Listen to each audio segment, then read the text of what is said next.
नमस्कार मित्रांनो, तुम्हा सर्वांचं स्वागत आहे आजच्या या नवीन एपिसोडमध्ये. माझं नाव डॉक्टर गिरीश आणि तुम्ही बघत आहात डॉक्टर गिरीश पॉडकास्ट. मित्रांनो, आजचा विषय फारच इंटरेस्टिंग आहे. विषय मी डायरेक्ट सांगतो. विषय आहे झोप न झाल्यामुळे किंवा अपुरी झोप झाल्यामुळे वजन का वाढतं ह्याचं मेकॅनिझम मी तुम्हाला आज सांगणार आहे. बऱ्याचदा तुम्हा लोकांना हा प्रश्न पडत असतो, की मी व्यायाम करतो किंवा व्यायाम करते, मी खूप चालतो किंवा खूप चालते, पण माझं वजनच कमी होत नाहीये किंवा अपोझिट डायरेक्शनमध्ये जर बघितलं तर माझं वजन खूप वाढतो किंवा वाढतंय. ओके. तर हे का होतं? हे काय मेकॅनिझम आहे? या व्हिडिओच्या मार्फत मी तुम्हाला आज सगळ्यांना सांगणार आहे. मित्रांनो, आज आपण खूप एक आधुनिक जगात जगतोय. आधुनिक जगामध्ये बऱ्याच गोष्टी नवनवीन तुमच्या समोर येत आहेत. ते नवीन-नवीन टेक्नॉलॉजी आहे, नवीन-नवीन काम आहेत, कार्यपद्धती आहेत. आणि ही सगळी लाईफस्टाईल, हे काम शिकण्यासाठी, हे काम मेंटेन करण्यासाठी तुम्ही आम्ही सगळेजण 24 तास झटत आहोत. तुमच्या आमच्यातले बरेच जण लोकं वेगवेगळ्या फील्डचे पोलिस डिपार्टमेंट असू दे, डॉक्टर्स असू दे, नर्सेस असू दे, आय-टी प्रोफेशनल्स असू दे, सपोर्ट स्टाफ असू दे, सेल्स पीपल असू दे, मेनी ऑफ देम सगळे मोस्टली लोकं लेट नाईटपर्यंत काम करतात किंवा नाईट ड्युटीज करतात. प्रोडक्शनवाले सुद्धा. ओके. बरेच सगळ्या फील्डचे मोस्ट ऑफ द फील्डमध्ये आजकाल नाईट ड्युटीज किंवा लेट नाईट ड्युटीज आलेले आहेत. आता ह्या लेट नाईट ड्युटीजमुळे काय होतं, तुमची झोप अपुरी होते किंवा झोपेची क्वालिटी बिघडते किंवा झोप व्यवस्थित होत नाही. त्यामुळे तुम्ही जर ऑब्झर्व्ह केलं असेल, तर तुमच्यामध्ये लठ्ठपणा वाढायला सुरू झालेला आहे किंवा वजन वाढायला सुरू झालेलं आहे किंवा आहे ते वजन सुद्धा तुम्ही मेहनत घेऊन सुद्धा ते कमी येत नाहीये. तर हे का होतं? हे कसं होतं? एक्झॅक्ट मेकॅनिझम ह्या मी व्हिडिओच्या मार्फत सांगणार आहे. मित्रांनो, चला व्हिडिओ पुढे नेत आपण बघूया, की हे का होतं आणि झोप न व्हायचं किंवा अपुरी झोप व्हायचं आणि लठ्ठपणाचा काय एक्झॅक्ट संबंध आहे, हे तुम्हाला समजवतोय. पहिला संबंध किंवा पहिलं कारण आहे हार्मोन डिसरेग्युलेशन. लक्षात घ्या मित्रांनो, हार्मोन जर गडबडले किंवा हार्मोनमध्ये जर गडबड झाली, तर तुमचं वजन कसं वाढतंय लक्षात घ्या. झोप न झाल्यामुळे हार्मोनांमध्ये गडबड सुरू व्हायला सुरू होते. हार्मोन डिसरेग्युलेशन व्हायला सुरू होतं. कुठले-कुठले हार्मोन आहेत? एक आहे लेप्टिन, एक आहे ग्रेलिन आणि एक आहे कॉर्टिसॉल. मित्रांनो, लेप्टिन हा जो हार्मोन आहे ना, हे तुमची तृप्तता वाढवणारा हार्मोन आहे. तृप्तता म्हणजे काय, की जेवण झाल्यावर जेव्हा पोट भरतं आपलं, पोट भरल्याची जी फीलिंग असते ना, हे या लेप्टिन हार्मोनमुळे आपल्याला मिळते. आणि दुसरं आहे ग्रेलिन हार्मोन. ग्रेलिन हार्मोन म्हणजे काय, हा भूक वाढवणारा हार्मोन आहे मित्रांनो, लक्षात घ्या. आणि जेव्हा आपल्याला भूक लागायची इच्छा होते किंवा भूक लागायला सुरुवात होते, जी फीलिंग असते ना, ती ह्या ग्रेलिन हार्मोनमुळे आपल्याला येते. लक्षात घ्या. तर काय होतं, जेव्हा आपली झोप व्यवस्थित होत नाही, अपुरी झोप होते, झोपेची सगळी गडबड होते, तेव्हा या लेप्टिन आणि ग्रेलिनमध्ये गडबड होतं. काय होतं, तर लेप्टिनचं नाही का, पातळी जी आहे ना, ती कमी होते. म्हणजे आपण जेवल्यानंतर जी तृप्तता मिळायला पाहिजे, पोट भरल्याचं फिलिंग मिळायला पाहिजे, ती आपल्याला मिळत नाही. कारण अपुरी झोप झाल्यामुळं या लेप्टिन हार्मोनची पातळी कमी होते. त्याचबरोबर ह्या ग्रेलिन जो हार्मोन सांगितलाय, हा ग्रेलिन हार्मोन जो भूक वाढवणारा हार्मोन आहे, ह्याची पातळीमध्ये वाढ होते, लक्षात घ्या. त्यामुळे काय होतं, की आपल्याला भूक लागायला सुरू होती आणि जर जेवलं तर पोट भरल्यासारखं वाटत नाही. त्यामुळे बऱ्याचदा उशिरा झोपणाऱ्या लोकांना रात्री खायची किंवा रात्री जेवायची इच्छा सारखी होते. खास करून गोड-धोड खायची, चमचमीत खायची इच्छा होते. आता हे का होतं? तर हे होतं कॉर्टिसॉल सारख्या हार्मोनमुळे सुद्धा. मित्रांनो लक्षात घ्या, कॉर्टिसॉल जो हार्मोन आहे ना, हा एच-पी-ए ॲक्सिसमध्ये प्रतिक्रिया झाल्यामुळे रिलीज व्हायला सुरू होतो. एच-पी-ए ॲक्सिस म्हणजे काय? हायपोथॅलॅमस पिट्युटरी एड्रिनल ॲक्सिस जे आहे, हे आपले 3 ग्रंथी आहेत. त्यांचा एक ॲक्सिस आहे बॉडीमध्ये. ॲक्सिस म्हणजे काय असं एक्झॅक्ट ॲक्सिस नाहीये, पण एक सिस्टम आहे वर्किंगची. ह्या सिस्टममध्ये काय होतं झोप न झाल्यामुळे एच-पी-ए ॲक्सिस प्रतिक्रिया करतं आणि ही प्रतिक्रिया झाल्यामुळे कॉर्टिसॉल हार्मोन जो तणावाचा हार्मोन आहे, ज्याला आपण मराठीमध्ये तणावाचा संप्रेरक असं म्हणतो, हा कॉर्टिसॉल हार्मोन रिलीज व्हायला सुरू होतो. हा कॉर्टिसॉल हार्मोन काय करतो, ह्याची जेव्हा पातळी वाढ होते, झोप न झाल्यामुळे या कॉर्टिसॉल हार्मोनच्या पातळीमध्ये वाढ होते आणि ह्या कॉर्टिसॉल हार्मोनमुळे भूक लागायला सुरू होतं, भूक वाढायला सुरू होतं आणि चमचमीत खायची इच्छा होते. लक्षात घ्या मित्रांनो. आता तुमच्यापैकी जे लोक आहेत, ज्यांना रात्री उठून काहीतरी आईस्क्रीम खाऊ वाटते, भजी खाऊ वाटते, कुठेतरी जाऊन चहा पिऊ वाटतो, काहीतरी खाऊन यावं वाटतं. काय लेट नाईट तुमचं जे अ, मजेशीर ठिकाण आहे तिकडे जाऊन काहीतरी खायची इच्छा होते. ह्या गडबडीमुळे होते मित्रांनो लक्षात घ्या. कमी वयामध्ये हे हार्मोन डिसरेग्युलेशन तुम्ही सहन करता हो, पण जसं तुमचं वय पुढे सरकाल हे हार्मोन डिसरेग्युलेशन तुम्हाला त्रास द्यायला सुरू करणार आहे. कारण हे जर बरेच दिवस राहिलं, हे leptin hormone, ghrelin hormone, cortisol hormone काय हे तुम्हाला त्रास देतात. तुमच्या माहितीसाठी सांगतो, की ग्रेलिन जो हार्मोन हे पोटामध्ये तयार होतो. लेप्टिन जो हार्मोन आहे तुमच्या बॉडीच्या व्हाईट ॲडिपोज टिश्यूज मध्ये मेजॉरिटी तयार होतो. थोडाफार प्रमाणात पोटामध्ये आणि ब्रेनमध्ये पण तयार होतो. ओके. तर तुमच्या आता पण लक्षात आलंय, की हॉर्मोनमध्ये जर गडबड झाली, झोप व्यवस्थित न झाल्यामुळे हॉर्मोनमध्ये जर गडबड झाली, ग्रेलिन ग्रेलिन गडबडतं, लेप्टिन गडबडतं, कॉर्टिसॉल गडबडतं. त्यामुळे सारखी खायची इच्छा होते. खाल्ल्यानंतर पोट भरल्यासारखं वाटत नाही आणि ते पोट भरल्यासारखं वाटत नसल्यामुळे आपण सारखं काही ना काहीतरी मंचिंग करत राहतो. रात्रभर आरबट-चरबट खात राहतो. गोडधोड काहीतरी खात राहतो आणि त्यामुळं हे बरेच दिवस चालू राहिल्याने त्याचं रूपांतर वजन वाढण्यामध्ये आणि पुढे जाऊन लठ्ठपणामध्ये होतं. लक्षात घ्या मित्रांनो. तुमच्या आत्तापर्यंत लक्षात आलंय, की हे पहिलं जे झोप न झाल्यामुळे काय गडबडतं, तर हार्मोन डिसरेग्युलेशन होतं. दुसरं आहे Altered glucose metabolism end insulin sensitivity. मित्रांनो, आपण रिसेंटली एक इन्सुलिन रेझिस्टन्सवर व्हिडिओ बनवला आहे. तुम्ही जर व्हिडिओ तो बघितला नसेल, तर प्लीज जाऊन तो व्हिडिओ बघा, की इन्सुलिन रेझिस्टन्समुळं तुमचं वजन कसं वाढतं. त्यामध्ये मी सविस्तर एक्सप्लेन केलंय. आता थोडक्यात नक्की सांगतो. काय होतं जेव्हा तुमची झोप होत नाही व्यवस्थित, तर ही इन्सुलिनची सेन्सिटिव्हिटी ना ती गडबडते. लक्षात घ्या. तुमच्या ज्या पेशी असतात ना, ते तुमच्या इन्सुलिन हार्मोन बरोबर व्यवस्थित काम करत नाही. इन्सुलिनचं कार्य व्यवस्थित होत नाही. त्यामुळे इन्सुलिनचा रेझिस्टन्स वाढायला सुरू होतं. आता हे इन्सुलिन हार्मोन काय करत असतं, तुमची साखर, रक्तातली साखर कंट्रोल करायचा प्रयत्न करत असतं. पण रात्री जागल्यामुळं किंवा व्यवस्थित झोप न झाल्यामुळं इन्सुलिन रेझिस्टन्स निर्माण व्हायला सुरू होतो.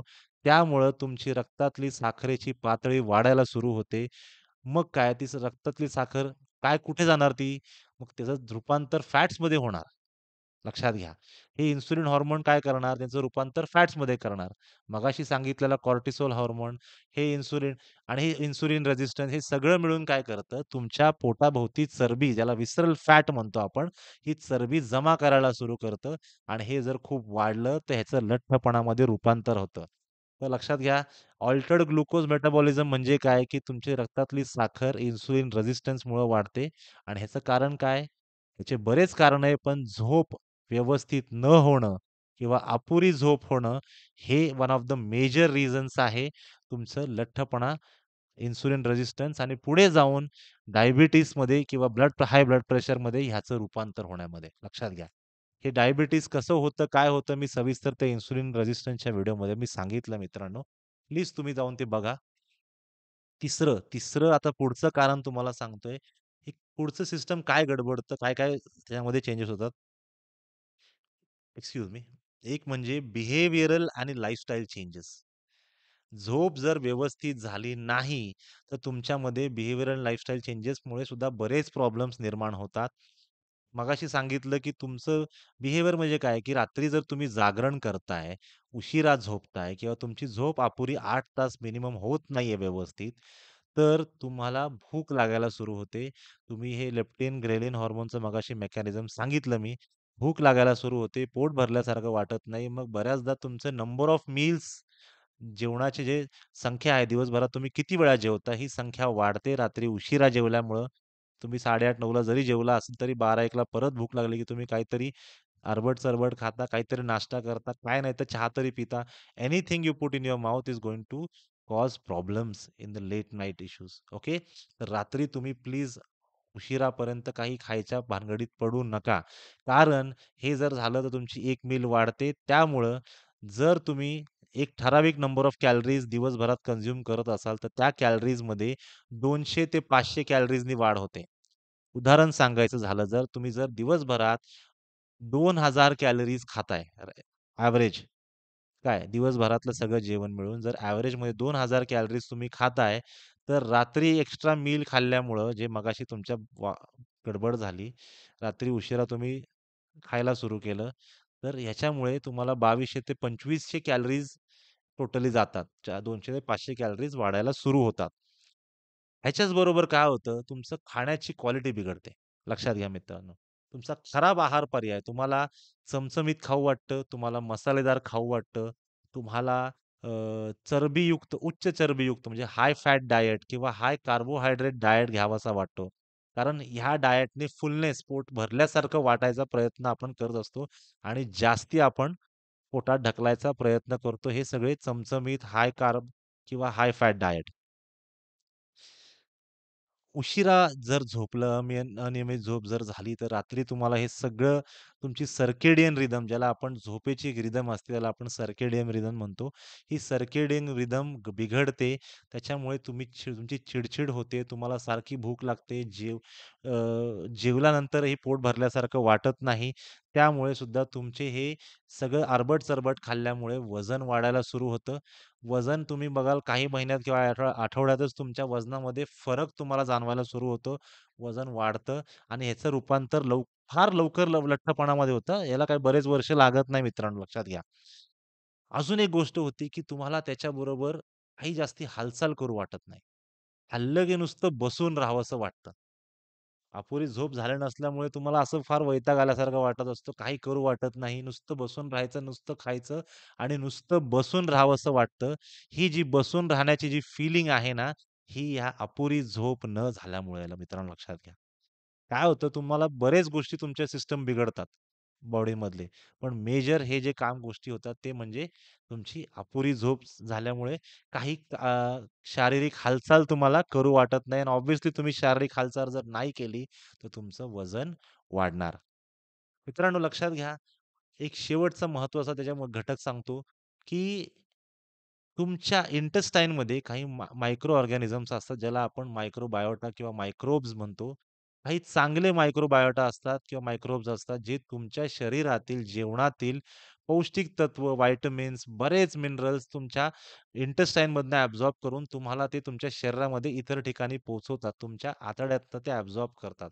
हे हे मायक्रोब्स हे मायक्रोब्स तुम्हाला स्मॉल आणि लार्ज इंटेस्टाईनमध्ये मोठ्या प्रमाणात आढळतात आणि हे तुमची हेल्थही ठरवतात. झोप जर गडबडली, तर हे मायक्रोब्स किंवा मायक्रोबायोटा ह्यांच्यामध्ये गडबड व्हायला सुरू होते. हे व्यवस्थितपणे कार्य करू शकत नाहीत.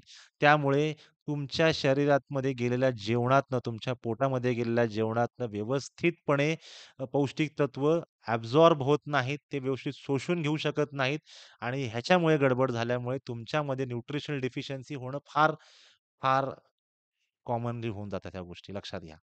मित्रांनो, व्हिटॅमिन डी आणि बी12च्या व्हिडिओमध्ये मी मेजर कारण सांगितलं होतं, की तुमची जर झोप झाली नाही, तर बी12 आणि डिफिशियन्सी खूप कॉमनली होतात. व्हिटॅमिन डी आणि व्हिटॅमिन बी12 डिफिशियन्सी खूप कॉमनली होतात आणि बरेच मायक्रो ऑर्गॅनिझमची गडबड झाल्यामुळे पोटातल्या तुमची मिनरल डिफिशियन्सी सुद्धा होते.